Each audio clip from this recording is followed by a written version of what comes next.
Yeah, I got you.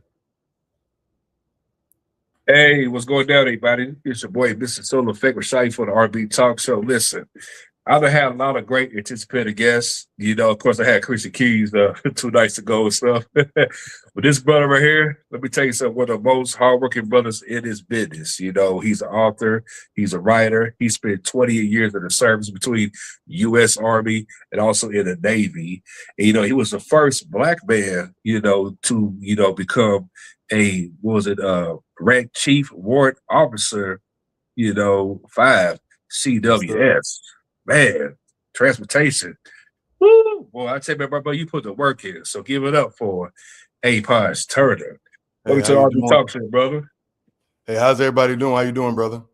Oh man, doing good, man. Trying to come down with this bipolar weather. I've been New Albany, Indiana, where I live and everything, man. And Yeah, brother, it's like one minute it be cold, next minute it be hot. What can you do? yeah, yeah, man. But hey, it's being more hot than it is cold, so I love it. I love it. Yeah, man. So I want to, talk about, you being born and raised in Chicago. When people look at Chicago now, they think about the drill rap, the violence, and everything and stuff. Now, for you, what was Chicago like you as a child growing up versus how it is now? I would say now, if you go into some of the impoverished neighborhoods, is worse than I was when I was growing up in it. Um, And, I grew up. I had a really good childhood, man. I could take nothing away from it, even though my dad wasn't in my life.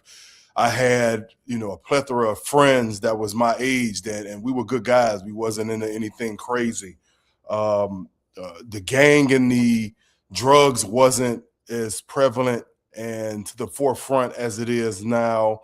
And downtown wasn't as beautiful as it is now. If you've never been to Chicago in the summertime, Chicago has one of the most beautiful list. That's a word. Downtowns that you would ever want to see, man. So anybody that's out there looking to go somewhere this summer, go to Chicago, man. You have a great time. The culture, for us is very thick in there. Black restaurants. I could say that it is almost a Black Wall Street down there. The only difference is it's not connected like it was in Tulsa in 1921. But Chicago is a beautiful city, despite the violence and all the other stuff that goes there. Yeah, I'm starting to see this really on the come up. Matter of fact, I'll be in Chicago August the 20th. I got an Okay. event to host. It's on the north side and stuff. And big shout out to Rick Rapster and Keith R&B. And I'm seeing a lot of, up and coming independent actors start to Mm-hmm. do the come up Chicago. And I was like, wow, man, Mm-hmm. it took something to really break that mold and say, hey, it's more than just, oh man, like I need her to get a gun.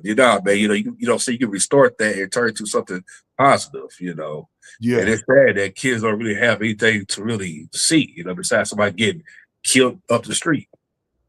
Well, I think a lot of that has to do with the job opportunity and things for kids to do to keep them occupied. So if you take away, the YMCA, if you take away the summer camps, if you take away the opportunity for them to work during the summer and they're sitting around doing nothing, usually mischief finds you. Absolutely. Yeah. So, so by the time you was a teenager, by the time you got 18 years old, what was your mindset at before wanting to, join the service? I was probably trying to be on the Chicago Bulls, man. I was basketball. That was my first love. Yeah. In Chicago in the wintertime, it would snow. Me and my guys would shovel the snow off the court, man, just so we can play. So I was basketball crazy 24/7, 365. And I played high school, then I played at a junior college, and unfortunately, on the way to a game, I got held at gunpoint. Wrong Oh, wow. place, wrong time. And I made it to the game. Thank God, because I was on a corner on a currency exchange, and these guys just rolled up on me, and they was checking to see what I had. One of them put a gun in my chest, cocked the hammer back, and one of my neighbors happened to be being wheeled by in a wheelchair, and he noticed me. He called me by my brother's name, and he got him off of me. So when they say your life flashed before your eyes, that's a true statement. I seen myself like running and doing something when I was like a toddler that I probably wouldn't remember otherwise. So I got to the game. Of course, I had a horrible game because I was shook up. And I told my mom and my uncle what happened. And my uncle said, "Man, you need to get out of here, man. Let's look at you joining the service." And it took that to push me into the Navy. Wow. Man, big shouts to your family really installed it in you and stuff, and man, I can imagine, man, because that would shake anybody up because you can't focus on the game because that image is always in your head, of Yeah. what's going down, especially being that young anyway, man.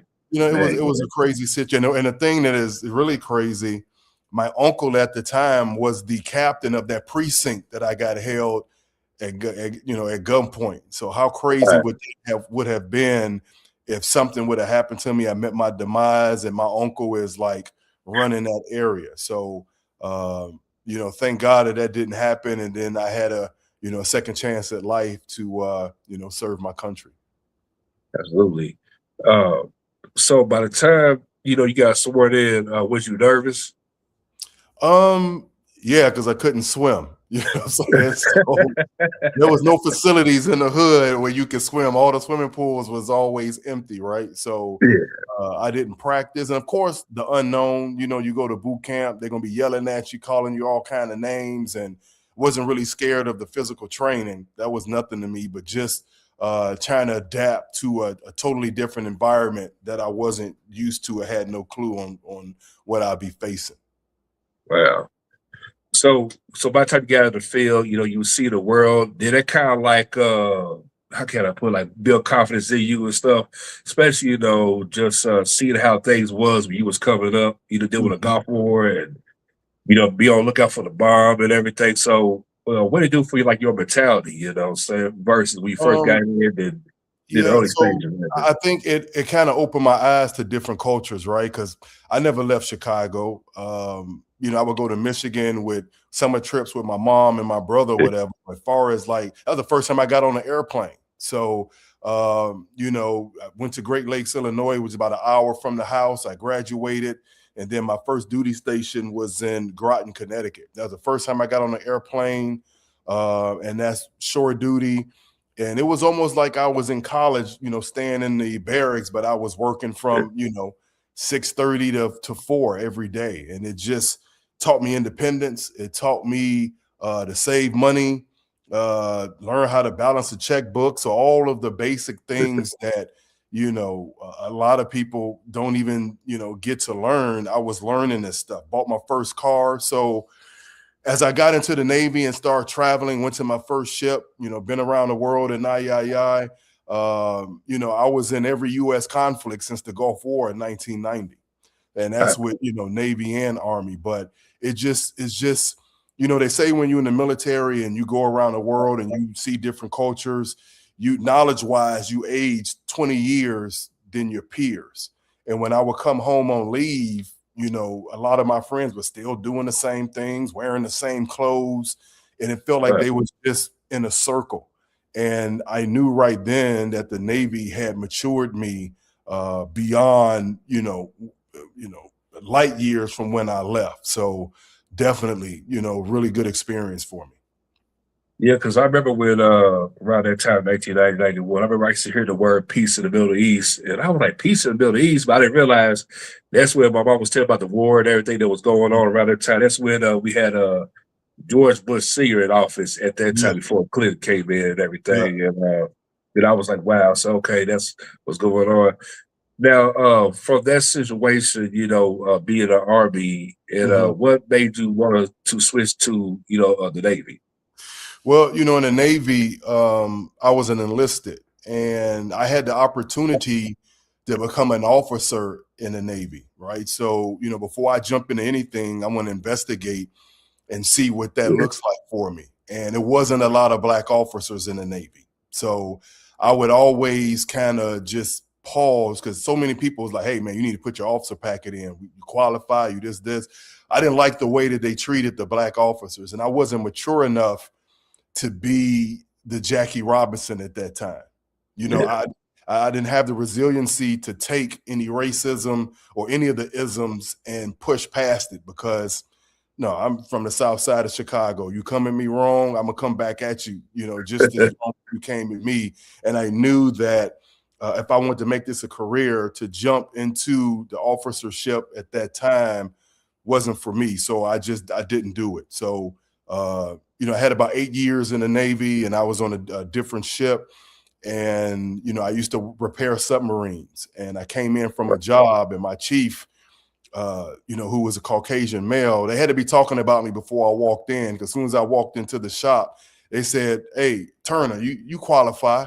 And I was like, "Qualify for what?" And they said, "Well, the Army is looking for sailors to cross over to the Army watercraft transportation field as a warrant officer. Maybe you should check it out." And even then, I wasn't really too sure, because all my friends that joined the Army, they all was either escaping jail, they had a GED, it was forced in some kind of way. So I always looked at the Army as like, not a place that I wanted to be. But something inside me told me to at least check it out. And I did. I put my packet in, and I think they had like 16 or 15 candidates that applied, and my packet was number one. So, I got out the Navy on one day, and the next day I'm in the Army and going to Warrant Officer Candidate School in Fort Rucker, Alabama.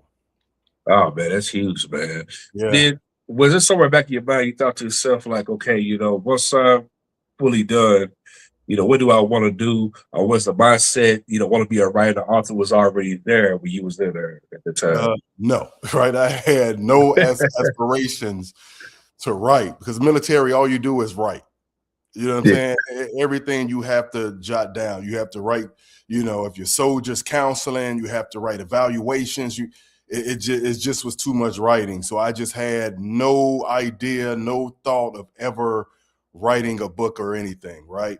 And I stayed as long as I did because, I found out once I hit like 20 years, I had a chance to make history, to be the first African-American to reach the rank of Chief Warrant Officer Five in the Transportation Corps since its existence of 1942. So, and that was the only reason I stayed, because I had the opportunity to do so. And, by God's will, I accomplished that mission. Man, congratulations. To have to go in two different lanes and to discipline your mind, saying somebody's be like, look, man, 4 years, hey, bro, I'm done, man. You know what I'm saying? But I tell you, because I didn't go officer early in the Navy, and I stayed around and learned different things and built resiliency, that prepared me to go to the Army, because I faced a lot of racism when I came over, right? And favoritism. Right. So they didn't really take too kindly that, somebody from the Navy jumped to the Army and become an officer, for one. And when I went to my MOS, which is my specialty school, which is like the second longest school in the Army, was 10 months. I had some issues. I had some issues with, being number one in the class, and then turn my paperwork in. You know how you fill out the bubbles when you take a test? Yeah. I would turn that in, and it would come back, and my answers would be erased. Wow. So, I was going through that, and to the point to where I was getting ready to go to equal opportunity and start a case. And on my way out, one of the other Black warrant officers seen my face, because I was looking like I was getting ready to drop a rap album. You know what I'm saying? And he was like, hey, what's up, man? So I told him they erased my answers, and he said, hey, listen, graduating number one is only something for you to brag about. Don't really mean anything, but I tell you this, you can go to EO and you can complain, but I'm telling you, if you come in fighting, you always going to be fighting. So just graduate, come find me, and I'll put you up under my wing. So I didn't. I took his advice, and I just, put my head down and just, hey, let me graduate. And yeah, I found him when I got out of class, and for a few years he mentored me. So that was pretty cool. I can imagine, do your years, with the Army and the Navy, the friendships you built, people who have passed away in the service, going out in the war and everything. I know that must have been kind of like, what's that word? How can I put it? it's like you try to be focused. He'd be like, dang, man, like I was just cool with his brother just one day and he got murdered and stuff like that. Was there any friends with you build there that like the life was cut short using the Oh, service? 100%, and it ain't even have to be in conflict, right? So, I would say I probably lost less soldiers and fellow officers in wartime than to suicide back Wow. home. Yeah, man, a lot. And they say in the Army that a soldier commits suicide or attempts suicide every day, right? Every Right. day. So, I had the honor of serving as a commander to men and women in uniform in the Army. And,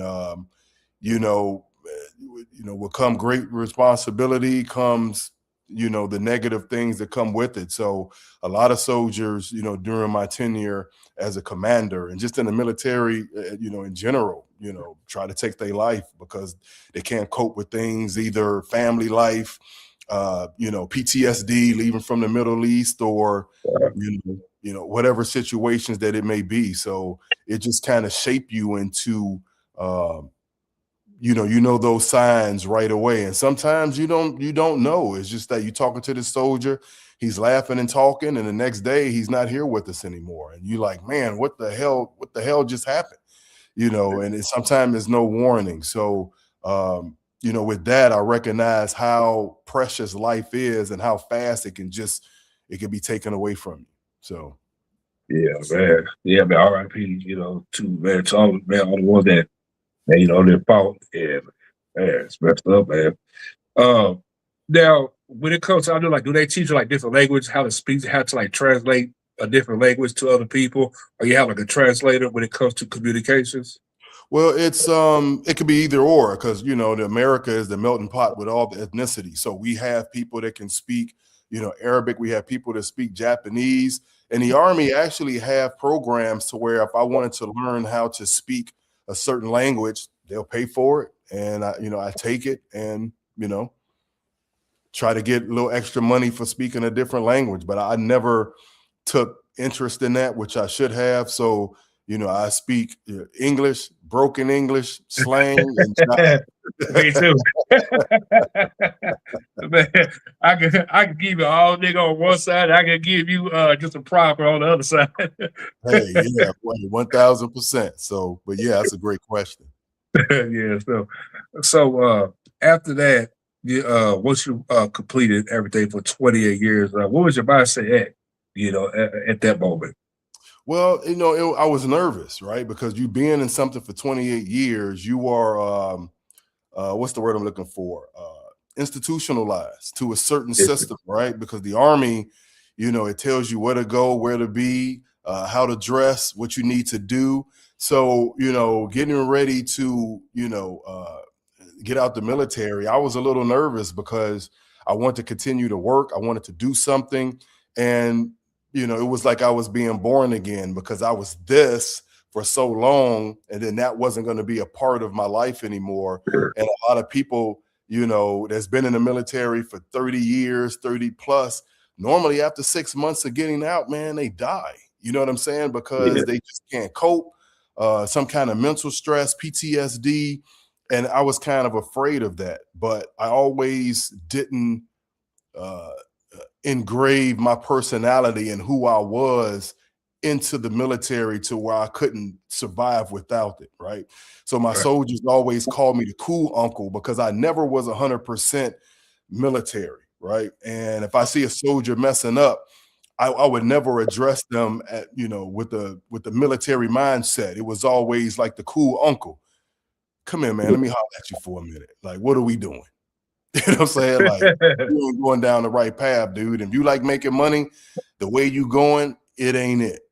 So I always kept the street side of me, or the South Side of Chicago, into me when I talk to the youth, because a lot of them, you got to understand, boot camp is only about 8 weeks. You ain't going to change somebody from that mentality to the military mentality in 8 weeks. It ain't going to happen. So Yeah. you have to address them and come at them a certain way, and it don't necessarily always have to be the military way. Yeah, absolutely and stuff. Yeah, and some people, man, it's a slow growth spurt, for them to evolve, and Hmm. some people's different. Yeah, I totally agree on that one.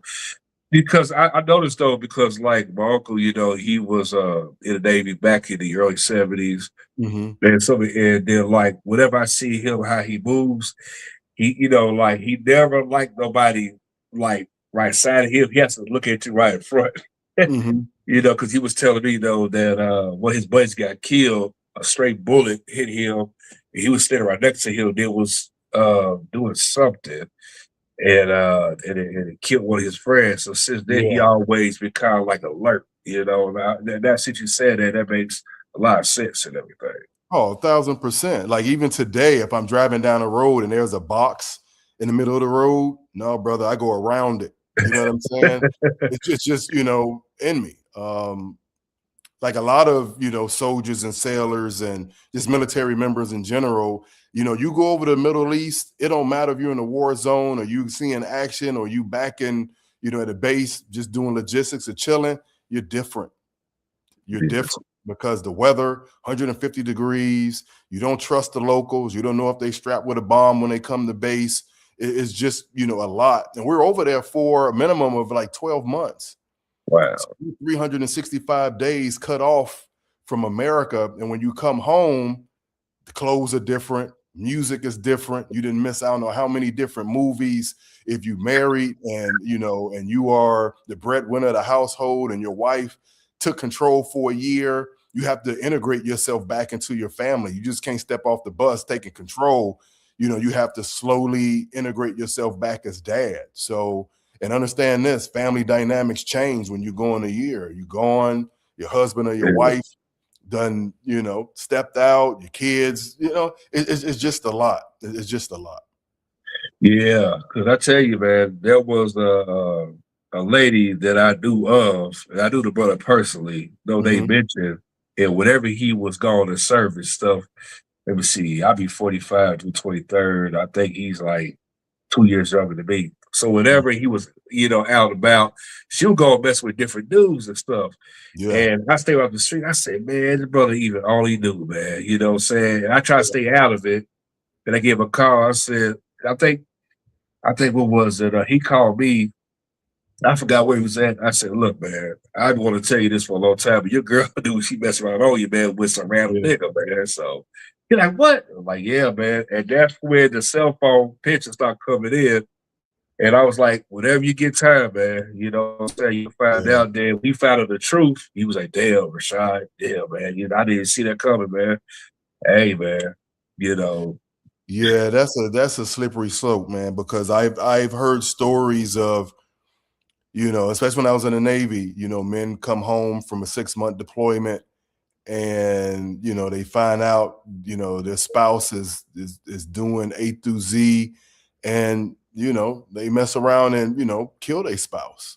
You know what I'm saying? Or so for me, man, that's a slippery slope to alert, because you never know the mindset of that guy who you talking to and what he might do with this information. So you just got to be real careful before you step on somebody else's lawn, because you just never know how they're going to react. And I've seen that and heard yeah, stories way too many times. So just, before you intervene in somebody else's business, man, just, think about that. yeah. But it took me like 2 years to think of like how I'm gonna, say something about it.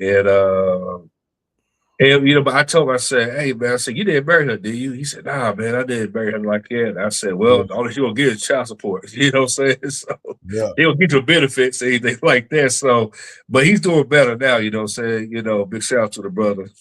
Yeah. So let me ask Everything. you a question. Yeah. Say you got a friend of yours. It's your boy, and he's with a young lady that bought him from the pits of hell. You know what I'm saying? He was, really didn't have a job or didn't dress himself nice, or he just was a different human being. And he met this lady, and she bought him up, and she got him, working, got his self-esteem up. He's proud of himself. He loves her to death because she did everything for him, right? And this is your boy. So he leaves, and you find out that she's out there dealing with somebody else. do you tell him? Man, man, it's messed up though. I had to leave that alone. I rather for him to see it than me say something about it. That's true because especially if I know him real well and know how he is, when he's angry, besides, being happy, yeah. I definitely had to You chill know, out.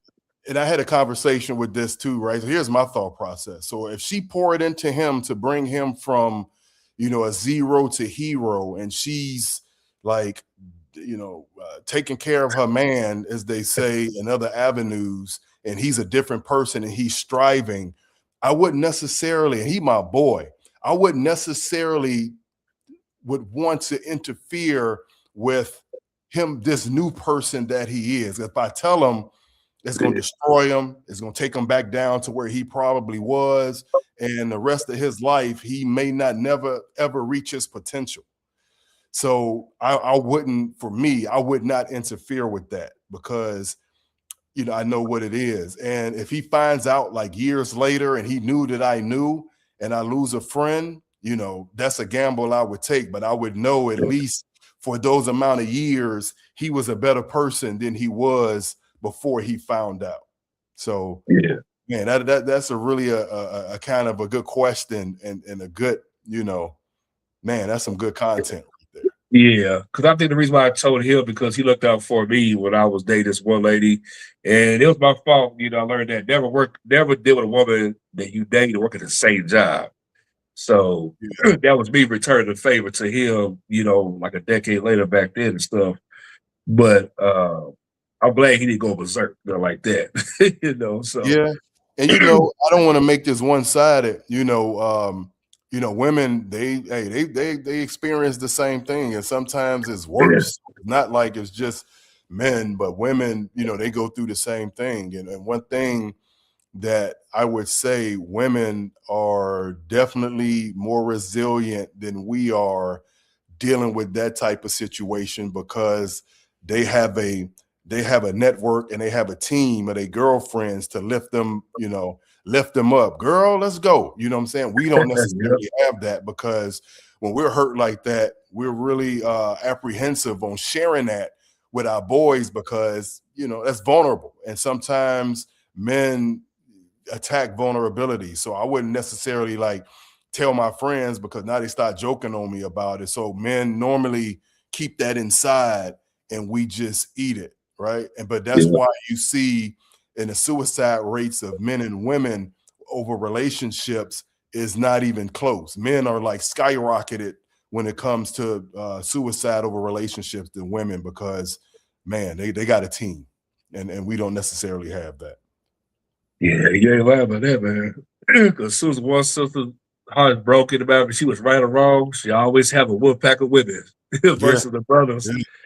Yeah, and I'm envious of that, man. I would love to have my boys kind of get me out, get me out the dump, if I'm there. Come on, man, let's get a drink, man. Don't be doing, but we just so used to being men, right? We just kind of eat it and then, deal with it. Yeah, got one brother be like, oh man, I don't take on that one, dog. That's about it, man. But check this out, brother. They always be like that.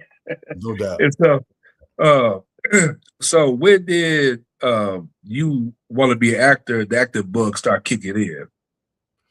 I would have to definitely say after I wrote the book, right? So, in 2020, once COVID hit, I was bored to death. I was working for the government, already been retired a year. I was a logistics planner for the Special Operation Forces. So as they went on missions to assassinate, kidnap, or whatever, I made sure they had everything they needed for the duration of the mission. So COVID hit, we was forced to, work from home. We wasn't set up to work from home.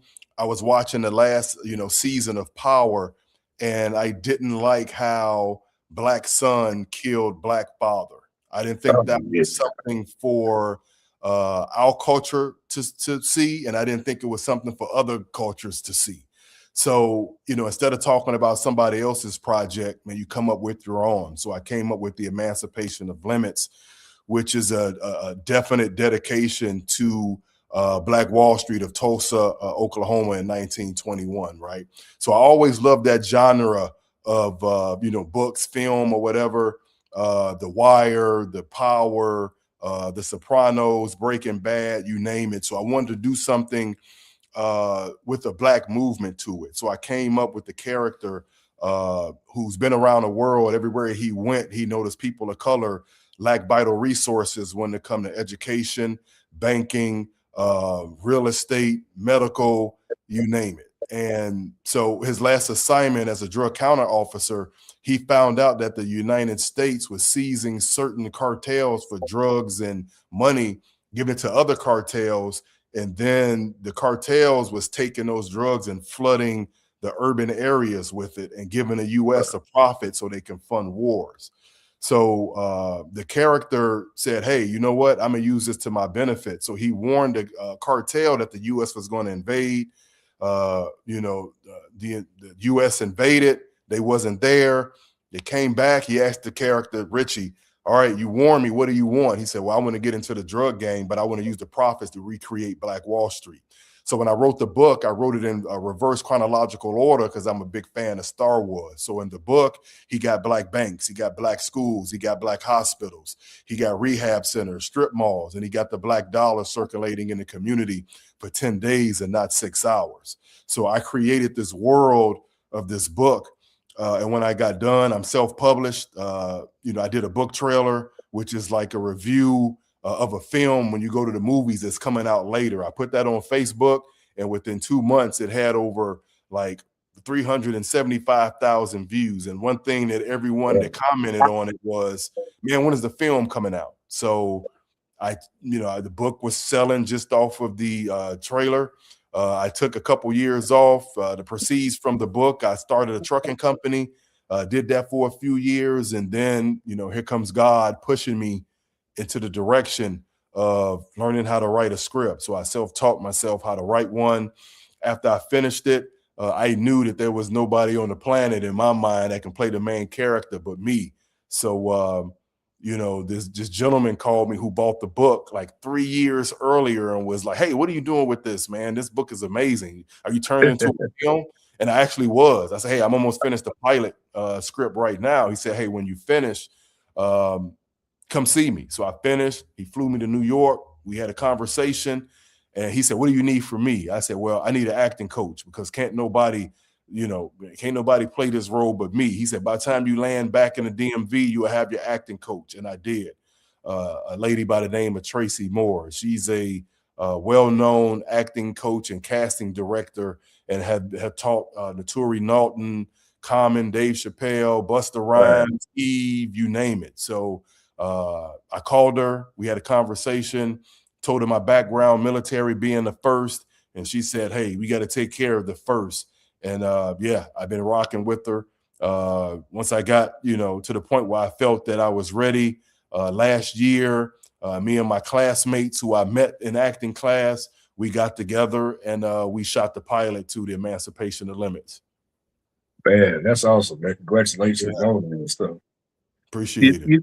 Man, just to create something, and that's, and I'm glad you hit on that too with Power, because I stopped watching it maybe like the last 2 seasons because it seemed like, the son and father was together. They kind of like slowly transformed the son, have to go against, his own father, and I told my cousin, I said, I can't watch that show, man, because I hate when it's like a season finale. I always had the son go against a dad, where the solution should be different, So me, I cringe all of that because it's kind of like a white light, a scapegoat to be like, go ahead and have the ATO son, take his father out, what I'm saying? And it sucks. I hate that, and they got for brothers like you to really break that, what they call a generational curse, you could say.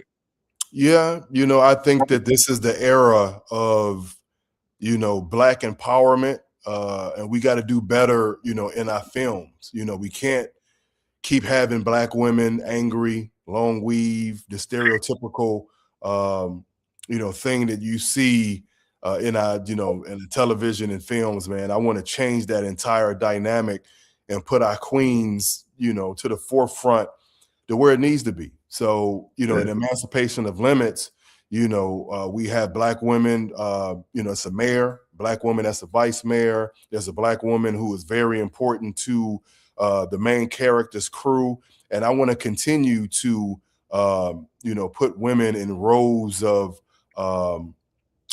highlighted, sophisticated Black woman, who they are and who they was put on this earth to be. Because we got our young queens that's looking up to that, and everything can't be, strippers. Everything can't be I'm sleeping with this person, sleeping with that person.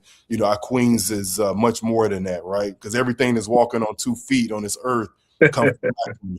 So why can't we put them in the light to they, so rightfully deserve? Yeah, amen. And I hate that too, though, because whenever you see, a Black woman, they turn her into a slut, or just, oh, I gotta sleep, I gotta do this, I gotta do this, do that, and then it kind of mix it up with what's that show called, Love and Hip Hop? Yeah.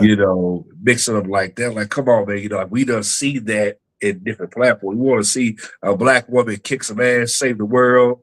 Kind of like what's a show called Black Lightning, where you see the couple was a superhero. They was you all can't get rid of all the evil people. I said, man, we could have shows like that. Hey, we be all right. Well, you know what? We can have shows like that, right? So this kind of goes into, the next segment. And I'm glad you said that because this is a great lead in, right? So I finished the film, Emancipation of Limits. I had a couple networks reach out to me, quite a few distributors ready to jump on board. And if you ever seen the trailer, what I just released on IG, right? To go back, the first trailer I released of the Emancipation of Limits mass right now, 8.5 million views. So I know that it has the temperature and what people would like to see, right? So I know what I got, so to speak. So when networks and everything reach out to me, their motto is to purchase my intellectual property. So what that means is you see Power or you see Snowfall or The Wire. The problem that I have with those shows is not the content. The problem I have with it is, Black people in the whole is what pays that network because we watch it.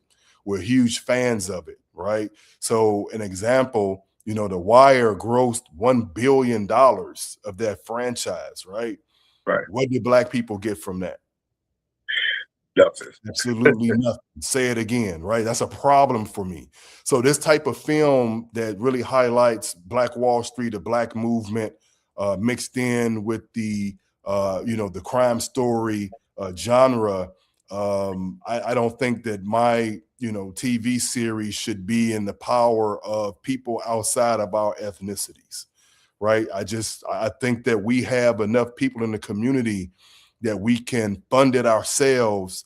And how cool would it be if you and I owned a piece of Power or The Wire? And not only are we making money from it, we chilling and giving it our time by watching it on TV. So what I elected to do is go independent, and I'm currently crowdfunding money to film season 1.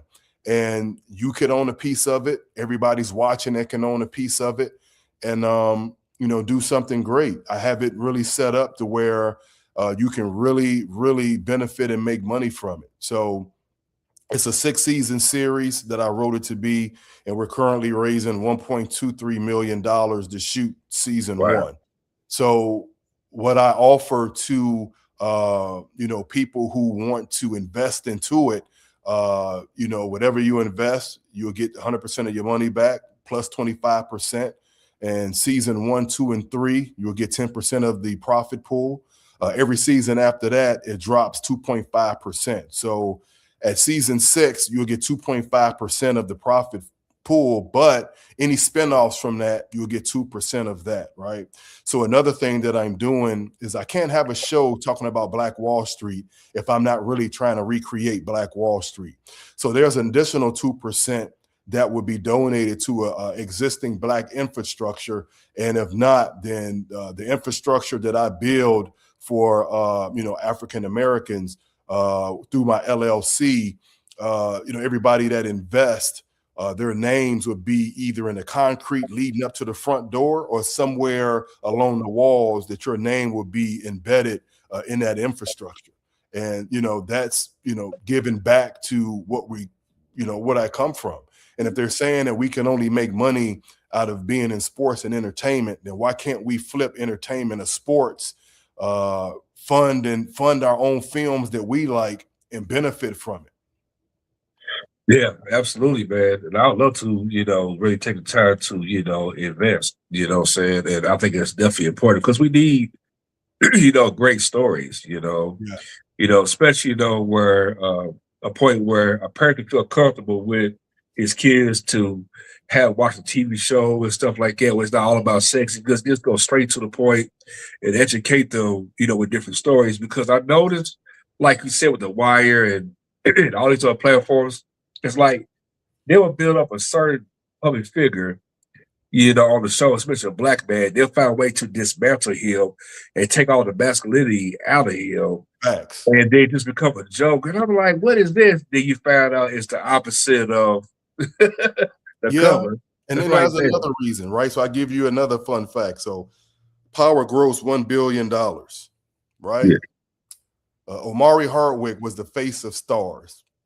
Everybody got to Stars, just for Power, right? It yeah, was like soon as the season was over, everybody dropped the prescription, the subscription. So they was only paying him by season 3 $150,000 an episode, and trust me, that's a lot of money, right? But if you're right. the face of Stars and you're the reason why people are, subscribing to Stars, they didn't give him the flowers that he deserved, and he said that in a few interviews, right? So to your point, I don't want to give, because once you sell your intellectual property, you have no power, you have no say, and they can just strip my whole entire, cast and crew, put their people in there, and they can drive my show any way that they want to, right? And I just don't think that my show with a black movement should be in the hands of any other ethnicity but ours, right? And then, the sad thing about it is that we don't own anything. Yeah, Right? that's true. We don't own anything, right?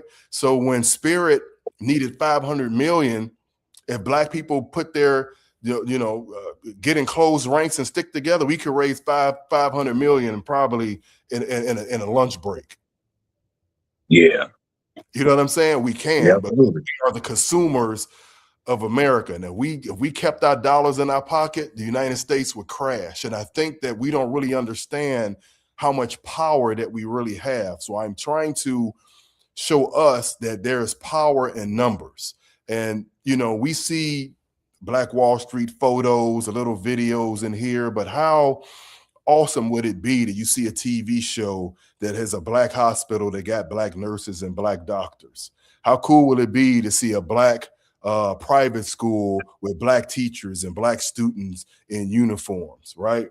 How cool would it have a black bank that the whole community put their money to, and you see black owners, black tellers, black people spending their money there?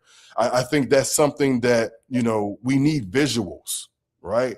So if you think back when the Cosby Show in the 80s, he came out with the Cosby Show, everybody said the show was unrealistic because you had a mom and a dad that was a doctor and a lawyer with 5 kids and doing really well. Bill Cosby was thinking ahead of his time, and he knew the importance of what visuality does to the mind, but we kind of was like, man, that ain't even real, because we grew up in the era of no dads in the home, poverty stricken, and we didn't believe that that could be achieved, but it can be, because we are the most powerful people on this planet, and there is nothing that has been invented that we didn't have our hands on.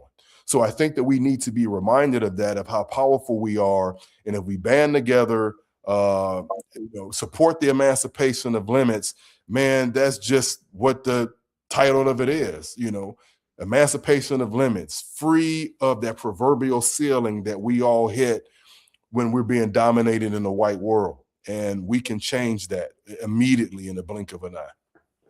Yeah, amen to that. And that was always the thing too, though, because I remember I was reading something. They said by the time Cosby Show started, that when he created a different world, I think they said about I think it was like 45% of African Americans start going to college. Then it just start to increase more as time goes on. I'm like, wow, it took one show to make people believe. Like, hey man, you be anything you want to be. You ain't got to be no hooker, no drug dealer, all that crap. Because keep in Yeah. mind, like people don't realize, like they don't 401k plan, of selling drugs and killing somebody. Yeah.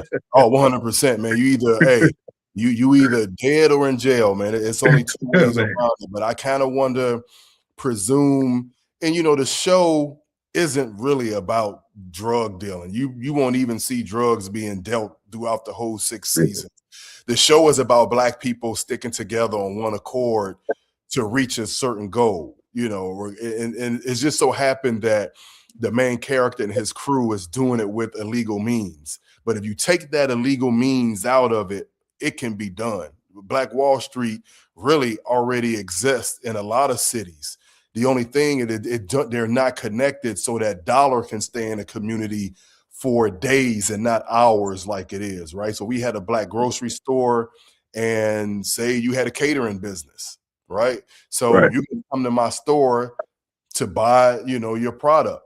And when you make your money from Black customers, you take that money that you made and you put it in a Black bank, right? In the Right. Black bank, the savings and whatever you have there in that bank is only used for loans to other Black businesses.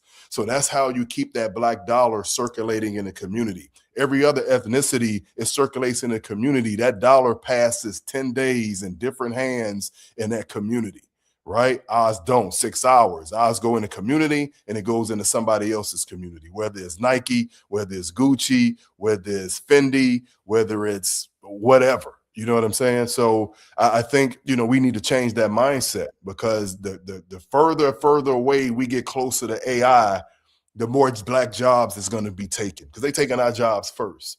So we have to have a different method of sustaining ourselves, and crowdfunding, tech, crowdfunding films, crowdfunding whatever in the community and getting paid from it is the way. And it could be like a Black stock market.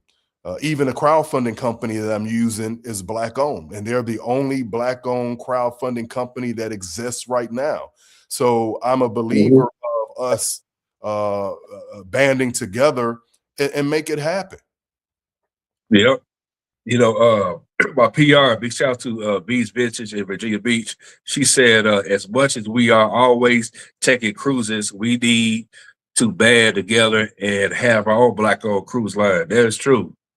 We Facts. spent thousands, $400 in packages and stuff like that. It was like, man, Yeah. why can't we do that? That is true, because as much as half of us, it's always a one brother on the court is so intelligent, telling you what you need to do, but he's not doing it. And it's like we had our conferences come together, we can really be powerful, Mm. all the way. Facts. 100%. Man, like I said, there's nothing on this planet that's been invented that a Black person didn't touch.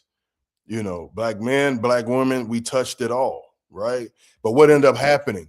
Like, we lose it, even if we we copyright it, patent it, still get stolen, right?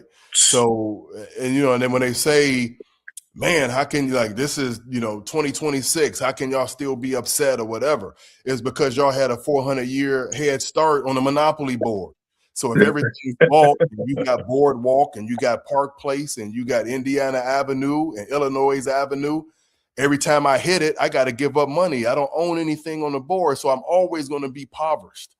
So that's the issue. You had a 400-year head start, but we're so resilient and we're so great, we still find a way to survive. And that's how connected we are to this universe and to the higher power of God. And we have the God inside of us. We just need to tap into it and push forward. Yeah. Amen. And I truly believe that, it will come down younger. I truly believe, we definitely see more younger Black people start to evolve, get into it more. Every now and then you might see a story from what's it called, Black Enterprise. You see a 13-year-old kid, would say, that would say, my bad, be like, they'll create a business, like an ice cream business, and they're like 12 years old, saying, I'm like, wow, my generation didn't even think about it. It was about shooting hoops, selling drugs. You got to think I of want to this be a too, rapper. man. Like, and I give you a prime example of people who my age, right? You go to school, hey, got a book report you need to do on whatever. You ain't going to Google.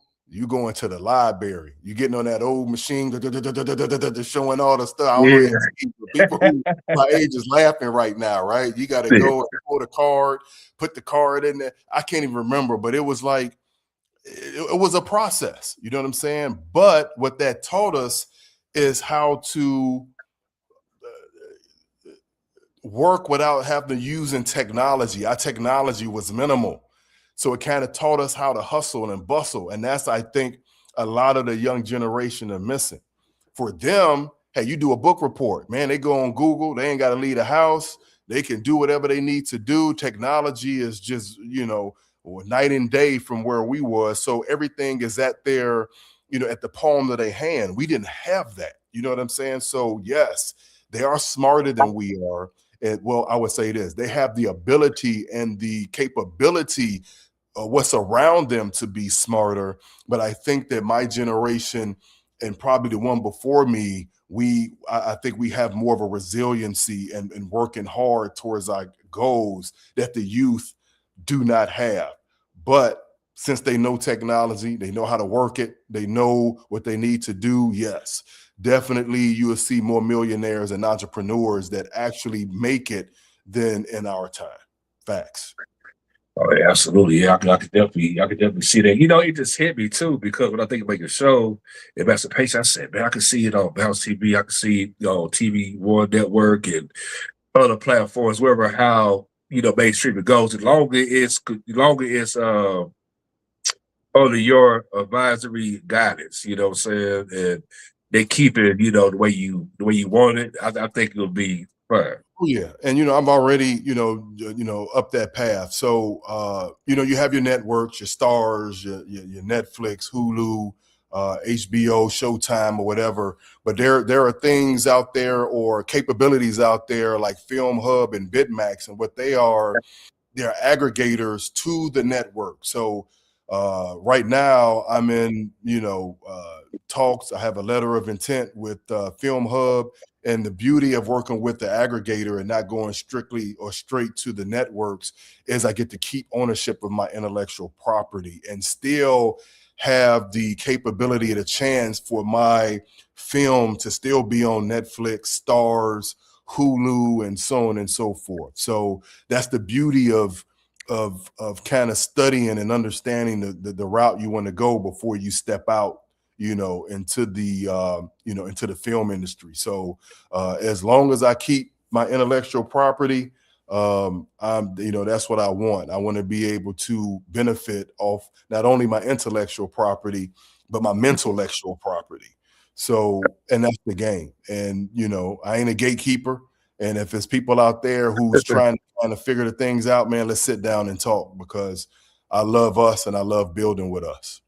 Yeah, and I think it's also though because you have a social media, you have different outlets where you can produce a show, a product, and especially when you especially create something that's monumental. All but people just adapt it to and it can go in different lanes because people want to see something different on time. Because I mean, every time when an African American gets on TV, watch TV, it's like CSI New York, CSI LA, and I'm like, how many CSI we need? How many law orders we need? Like, we need something different, to our Right. culture. It's like same old, same old. I'm like, dang, man, is that all you guys get crazy, like duplicates and stuff? Well, here's the thing too, man, and I said this: who keep asking for these Transformer movies? You know what I'm saying? It's like Transformer 17. Like, what the hell is going on? So, what I think what the problem is in the past, you got Raiders of the Lost Ark, you got Harrison Ford, 95 years old, still cracking the whip, right? Die Hard 15.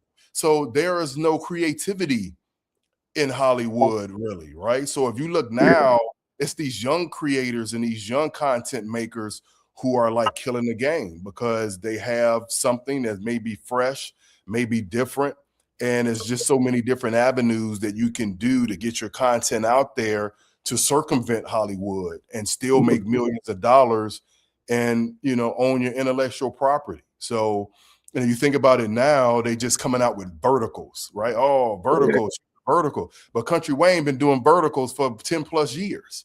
So give him his respect and call it you know, the Country Wayne vertical or whatever, but he created his own lane. And he's doing numbers. And I think this is the time of you just getting your content out there and, you know, be different. There's nothing new under the sun, right? But it's like this, but, you know, and as long as you have that but and you can make a little nuance to something, I want to see it. Yeah, absolutely. Yeah, absolutely and stuff.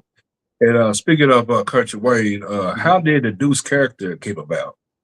Well, you know, from what I understand, that storyline was already like going. And I didn't know Country Wayne had transitioned from just doing his skits and comedy to the black soap operas, right? I mean, that's Right. exactly what they are. So, and which is really crazy because I was saying to myself, man, I need to like get into something and people know who I am and like get out there, you know. And 2 days later, you know, I had a message in my DMs on IG asking me if I wanted to be in a Country Wayne skits. And I was like, okay, who is this? I ignored it. You know what I'm saying? Yeah. So about a couple hours later, gentleman, you know, everybody who watches the skits, T Hustle, he does a lot of casting with Country Wayne. And he reached out to me, was like, hey, would you like to be in Country Wayne skit? So we went back and forth. We talked on the phone and he was like, hey, man, you know, we think you would be perfect for Melissa's dad. We'll talk to Country Wayne about it. Yo, you said you look like you can be her dad. Let's see what happens. So they called me about 2 hours later and like Country Wayne said you would be perfect.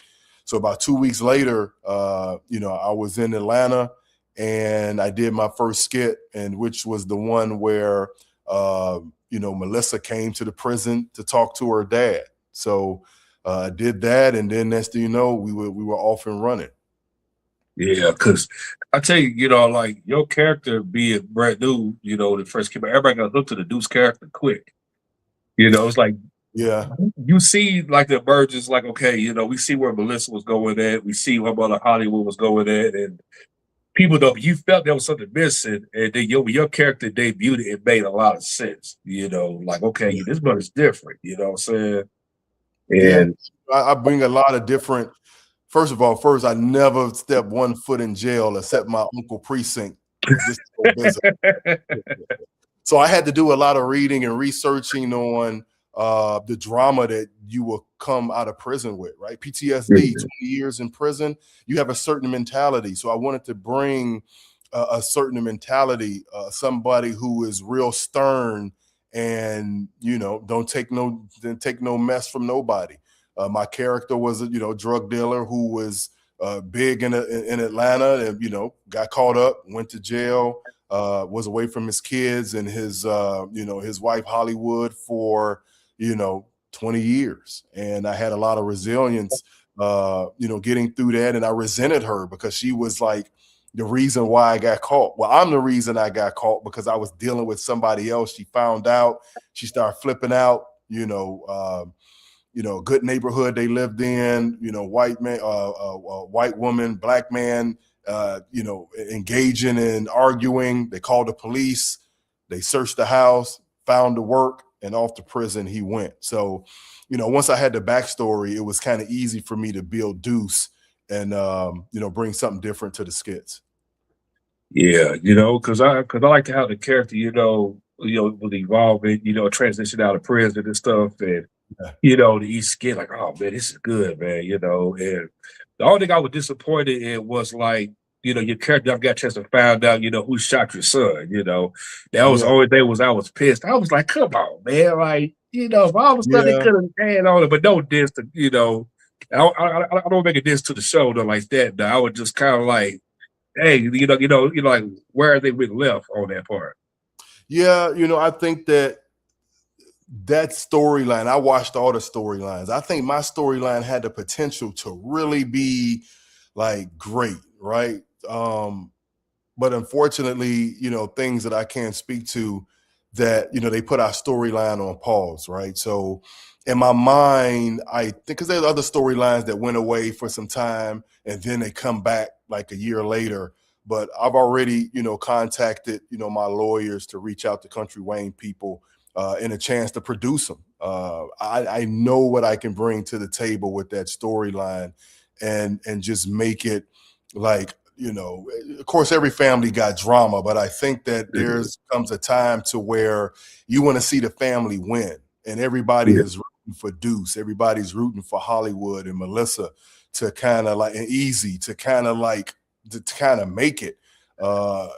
Deuce to have a good job, Hollywood to start working, Uncle Doodoo to do his thing. So, and plus have drama. So in my mind, I already have 15 skits written on the family.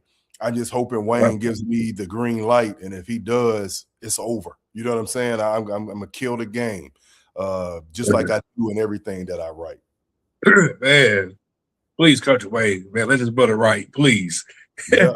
Because Here's the thing too, man. The people who watches and follow, y'all have more power than what you think you do. So if he starts seeing in the comments, hey, bring back Deuce in the storyline, bring back Melissa, he keeps seeing it and keep putting it in his mind. And simultaneously, I'm like, hey, let me write. Hey, let me produce. You never know what happened. But everybody that's out there to watch Country Wayne skits, if you want it, you gotta request it, because they look at those comments. And based off how you think you want the story to go, they normally go the opposite way, just to kind of throw you a curveball. But they're reading them. Yeah, man. I know they read some of my storylines, man, because I was just going in on certain stuff, and I was like, "Come on now, so ain't no way in hell, But yeah, you know what I'm saying? And everything, because because I hope he does, because it will break kind of like that repeated cycle, how the show's direction be going in with certain characters and everything and stuff, and I think that will bring a new light to Country. But like, you know what? Okay, we see some balance, we see some differences, and stuff and everything. I think, and no knock to Country Wayne at all, man. I take my hat off to him from what he started, what he built. But for me, as a I am a lover of my people. So if I were king for a day, I would definitely go a different direction with, Black women, go a different direction with Black men.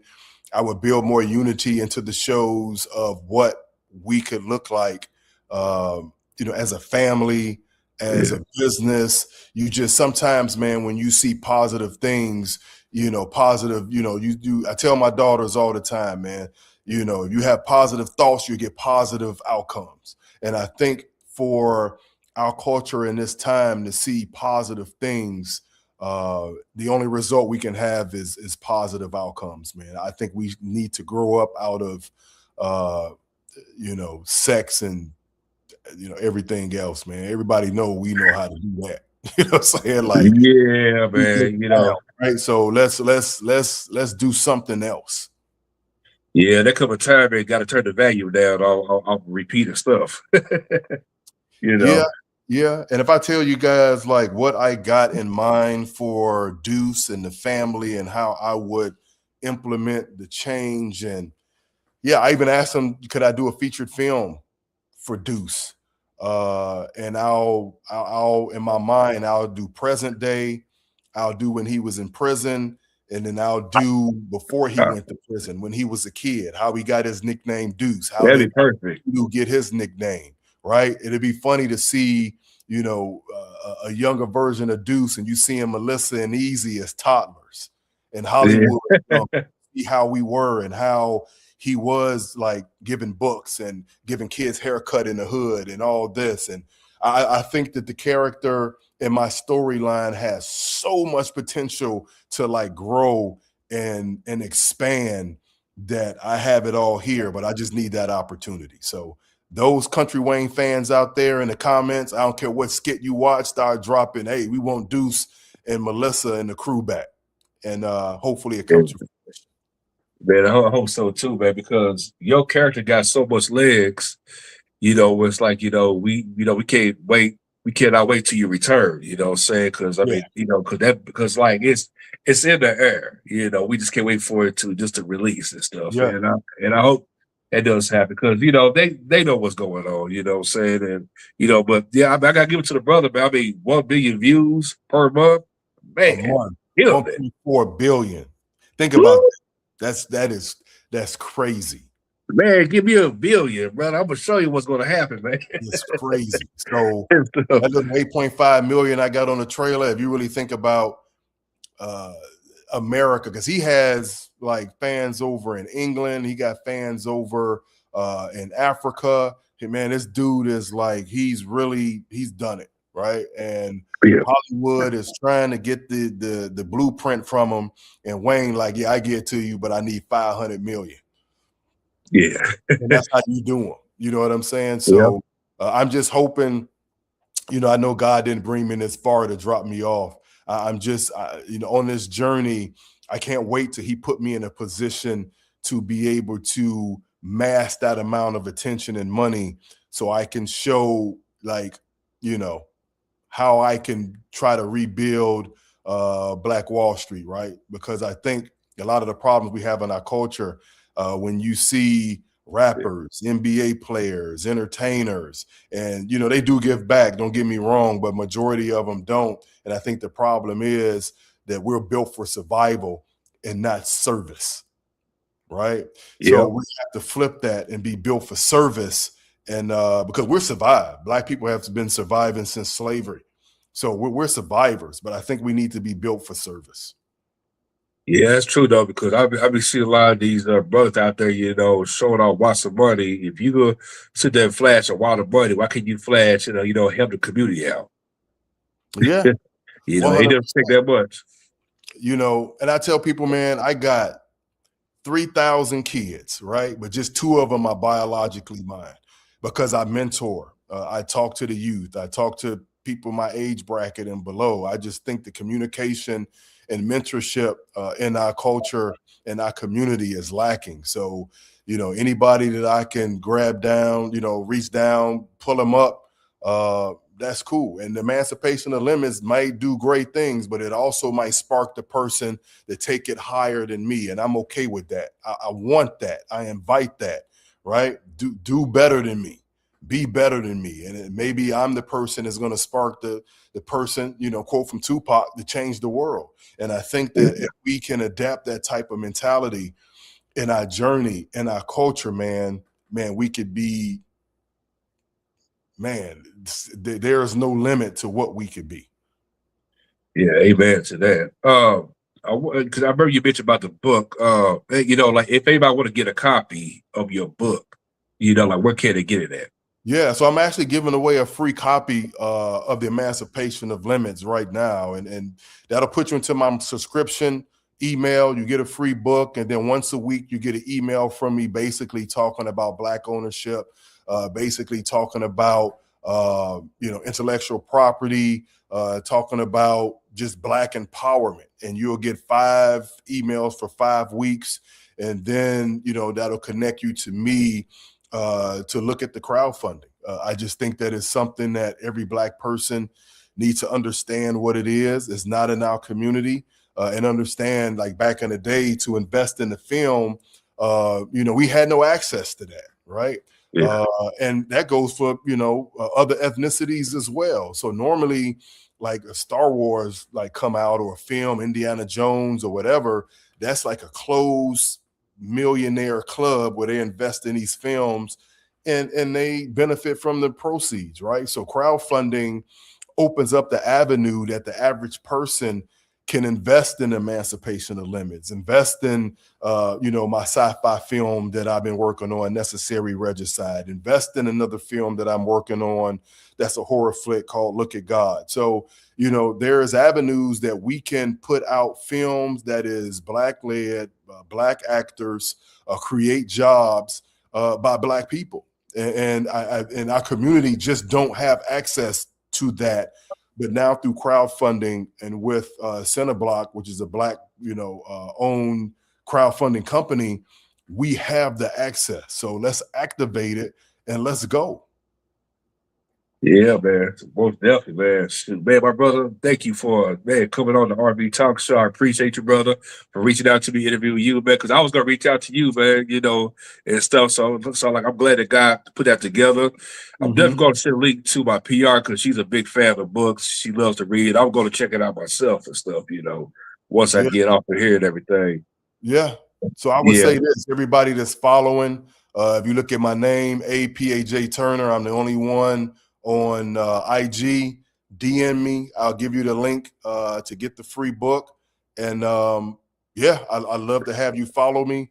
I hope I, connected to more people on this. And I'd like to thank you, Mr. Ali, for having me here. It's been awesome, great conversation, man. Whenever we can sit there and build and talk about people that look like you and I and build, it's always a beautiful thing, man. So, hey, follow me on IG, A.Paj Turner. Love to have you. Get on the journey, Emancipation of Limits, the trailer's on there, and you'll see what type of film that I'm bringing, bringing to our community.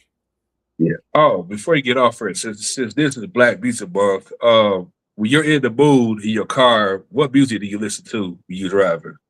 Or it depends on what kind of driving if I'm doing. If I'm driving long distance, it's R&B, right? I cannot drive long distance to hip hop because it feels like I'm not going anywhere, right? So for me, long distance hip hop, hey man, I'm a 70s baby, 80s and 90s hip hop, early 2000s. I don't care what you say, is the absolute best. So give me some Jay, give me some Roots, give me some Common, give me some Jill Scott, give me some Lauryn Hill, give me some NWA. So I'm a 90s baby, man. Jodeci, I know this name probably got a little dirt on it. R. Kelly, I still rock his music. It's all good.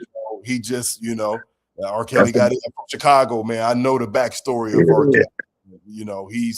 He's the dude that everybody knew he had a problem, but he was the cash cow, and they turned away. You know what I'm saying? Instead of giving them some help. But yeah, I'm a 90s baby, man, when it comes to music. Almost definitely, man, and prayers to Kels. I interviewed him back in 2013. It's a solid brother, can't say nothing bad about the dude and stuff, was down to earth when I met him and everything. You're definitely right about that, man. You just can't let a black man destroy himself if you're not taking the time to get him some help. Yeah. And I think, they always say, the victim victimizes. You know what I'm saying? So if you take that and you multiply that by stardom, you multiply that by the music, the money, the power that he had, man, he was a monster. You know what I'm saying? And it just is what it is, man. It's just a shame that, a lot of the black women was crying out for help, but everybody turned a blind eye to it because it was black women. Now, if he was doing that to white girls, man, he couldn't get 12 play out before they would have had him slid up under the jail so fast. You know what I'm saying? But the fact that he was doing that to black women, and he was the cash cow, and they just kept sweeping things up under the rug, and to the point to when he said, "Hey, I want to get my master's," and his master's is worth over $1 billion. It's like, oh, hey, wait a minute, man, you got issues. You know what I'm saying? Like, go ahead and put you in this jailhouse, right? Same thing they did to Prince, same thing they did to Michael Jackson. So, if you come in the game and you owning your own stuff and you already own your own master and your own film, then they ain't got no reason to try to do anything to you. I mean, they do, but you know what I'm saying. Yeah, absolutely and stuff, man. There you have it, my brother. Say thank you for taking the time coming on here, man. You're more welcome to come back on here. Some more future projects and everything, man. So and more books on the way too as well, man. Facts, man. But hey, I books is second, film is first. So like I said before, man, hey, follow me on A.Paj Turner on IG, DM me. I'll give you the link to the book, and hey, get on the journey with me. That's right. Man, one more time for A.Paj Turner, right here on the RB Talk Show. We are out here.